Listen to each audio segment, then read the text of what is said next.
Hello and namaskar. Good morning. Welcome back to my YouTube channel Sona's World. ଆପଣ କେମିତି ଅଛନ୍ତି? ଭଲ ଅଛନ୍ତି ନା? ମୋ ଏଇ ନ୍ୟୁ ବ୍ଲଗରେ ମୁଁ ସ୍ୱାଗତ କରୁଛି ଆପଣଙ୍କୁ।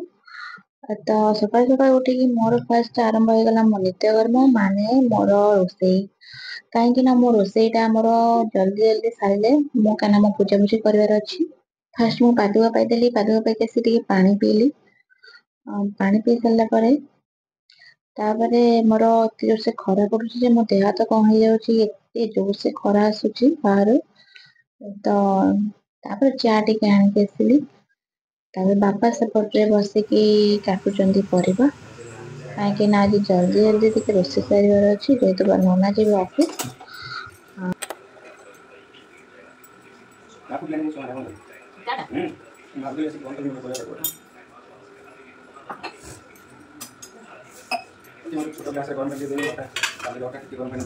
ବାପା ଏଠି ଦଉଛନ୍ତି ଅଲଚ୍ଛା ପରଟା, କାରଣ କାଲିର ଅଟାକୁ ଟିକେ ଦଳି ଦଳି ଦେଇକି ବେଲି ଦଉଛନ୍ତି।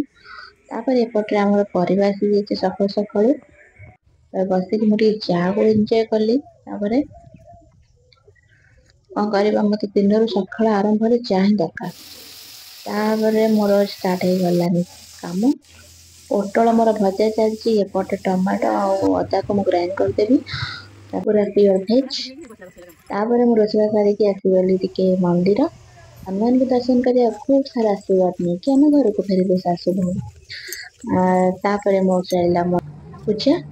ତ ମୁଁ ଫୁଲ ଦେଇକି ଫାଷ୍ଟ ମୁଁ ବହୁତ ବଢିଆ ସେ ମାଙ୍କୁ ପୂଜା କରିଥିଲି, ଯେହେତୁ ଆଜି ମଙ୍ଗଳବାର ଥିଲା। ଆମର ଯେହେତୁ ମଙ୍ଗଳା ଓଷା ଏବେ ତୃତୀୟ ପାଳି ହେଲାଣି, ତ ସେଥିପାଇଁ ଆମର ଭଲସେ ପୂଜା ହୁଏ। ଆଉ ମା ବି ବହୁତ ବଡ ଭକ୍ତ ମାନେ ମାଙ୍କର। ସେଥିପାଇଁ ଆମର ମଙ୍ଗଳା ମାଙ୍କୁ ବହୁତ ମାନନ୍ତି। ମୁଁ କରେ ସୋମବାର ମାନେ ମହାଦେବଙ୍କ ବ୍ରତ, ଆଉ ମା କରନ୍ତି ମାଙ୍କ ବ୍ରତ।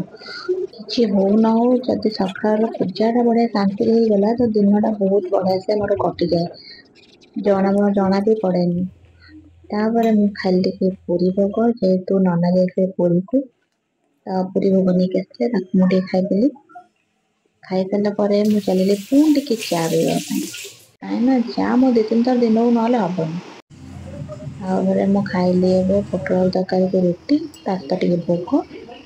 ତାକୁ ମୁଁ ଟୁକୁର ଟୁକୁର କରି ଖାଇଦଉଛି। ଅନ୍ୟ ବ୍ଲଗ କରୁଛି, ଯଦି କିଛି ଭୁଲ ହେଇଥିବ ମତେ କ୍ଷମା କରିଦବ। ତାପରେ ମୋଟା ଏପଟେ ଦଳିଦେଲି। ତାପରେ ମୁଁ ସିଝା ତରକାରୀ କରିବା ପାଇଁ କଡେଇ ବସେଇ ଦେଇଛି। ତାପରେ ଆମର ପୁରା ପିଓର ଭେଜ ହବ, ଯେହେତୁ ମଙ୍ଗଳବାର। ତ ସେଥିପାଇଁ ଫାଷ୍ଟ ମୁଁ ସିଝେଇ ରଖିଦେଇଛି ତାକୁ। ତାପରେ ଟିକେ ଛୁଙ୍କ ଦିଆ ହେଲା ଆଉ।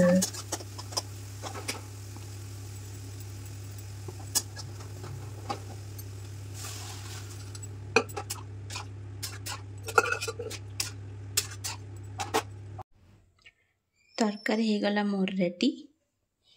ଏପଟେ ରୁଟି ବି କରିଦେଲି। ମୋ ମୁହଁର ଅବସ୍ଥା ଦେଖନ୍ତୁ, କି ଗରମ ବାପରେ ବାପ। ଖରା ହେଉଛି, ଚାଲନ୍ତୁ ଯିବା ଛାତ ଉପରକୁ ସବୁ ଡ୍ରେସ୍ ଫ୍ରେସ୍ ଆଣିକି ଆସିବା। ବହୁତ ଗରମ ହେଉଛି ବାପରେ ବାପ।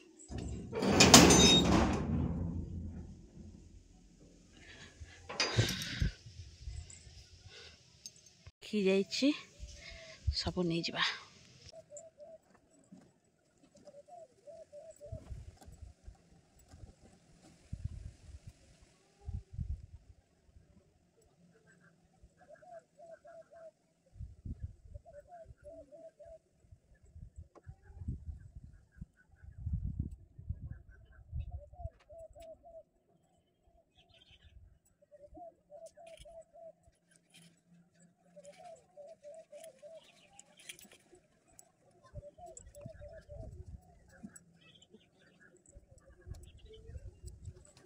ତିକ ସବୁ ଡ୍ରେସ୍ ଆଣିକି ଏବେ ଓ ବାପରେ ବାପ, ଏ ଖରା ହାତ ମାରି ହିଁ ଦବ ପୁରା।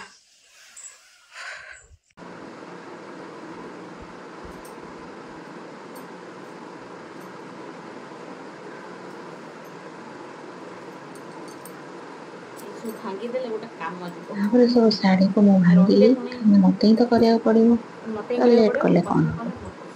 ସବୁ ଶାଢ଼ୀକୁ ସବୁ ଭାଙ୍ଗିଦେଲି।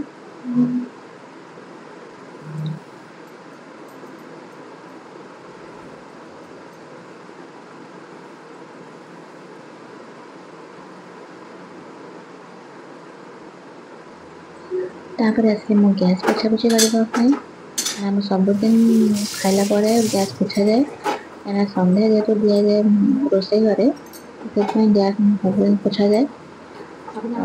ତାପରେ ମୁଁ ସବୁ କ୍ଲିନ୍ କରିଦିଏ, କାହିଁକିନା ଯେହେତୁ ମା ଲକ୍ଷ୍ମୀ ମା ବି ରହୁଛନ୍ତି ନା ରୋଷେଇ ଘରେ, ତ ସବୁବେଳେ କ୍ଲିନ୍ ରଖିବା ଦରକାର ରୋଷେଇ ଘରକୁ। ସେଥିପାଇଁ ମା କରୁଥିଲେ, ଏବେ ମୁଁ କରୁଛି ଆଉ। ପ୍ରାୟ ଘରେ ଏମିତି ହିଁ ଚାଲେ, ଆମର ଟିକେ ପରିଷ୍କାର ଅଧିକ ଆମ ଘରେ, ସେଥିପାଇଁ ଆଉ ମୁଁ ଖାଇବା ପିଇବା ସାରିଲା ପରେ ମାନେ ଲଞ୍ଚ ବନେଇ ସାରିଲା ପରେ ମୁଁ ଗ୍ୟାସ୍ ପୋଛି ଦେଇଥାଏ।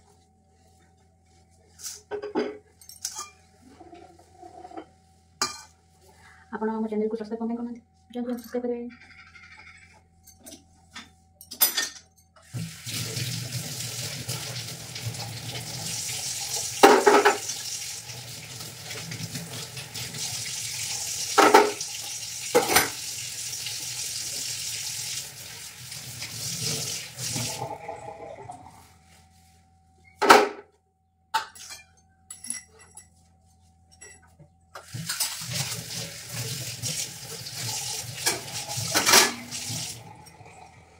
ତାପରେ ମା ଯାଇଥିଲେ ବାହାରକୁ, ତ ଆଇଲା ପରେ କହିଲେ ଚା ପିଇବି, ତ ମୁଁ କହିଲି ବେକାରଟା ମୁଁ ତ ସସ୍ପେନ୍ ମାରି ଦେଇଛି, ତ ସେଥିପାଇଁ ମୁଁ ଗୋଟେ ଛୋଟ ଗିନାରେ କରିଦେଲି ଚା।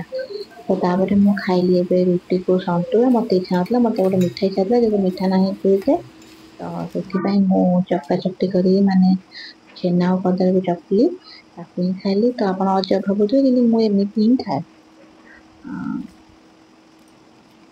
ମୋତେ ଘରେ ବି କୁହନ୍ତି ତୁ ଏମିତି ଅଜବ ଅଜବ ଖାଦ୍ୟ ଖାଉଛୁ, ଏମିତି କେହି ଖାଇବେନି। କ'ଣ କରିବା, ମୋତେ ତ ଏମିତି ହିଁ ପସନ୍ଦ ଖାଇବା ପାଇଁ। ତାପରେ ମସରୁମ୍ ପକୋଡ଼ା ହେଲା ବାପା ଆଉ ମାମାଙ୍କ ପାଇଁ। ତ ଏଇଟା ସବୁ ଗୋଳାଗୋଳି କରି ରଖାହେଉଛି, କିଛି ଟାଇମ୍ ପରେ ତାକୁ ଛଣା ହେବ। ବାପା ମା ମୁଁ ମିଶି ସବୁ କରୁଛୁ। ଗୋଟେ ଲୋକ କରିପାରିବନି, ସମସ୍ତେ ମିଶି କରିବେ। ଆଜି ତେଲ ବି ଗରମ ହେଇଯାଇଛି, ତ ଆମର ଛାଣି ଚାଲିଛି। ତ ରହିଲି ଜୟ ଜଗନ୍ନାଥ, ଭିଡ଼ିଓଟି ଏଇଠି ରଖି ଦେଖା ହବ ନେକ୍ସଟ୍ ବ୍ଲଗ୍ରେ। ବାଏ।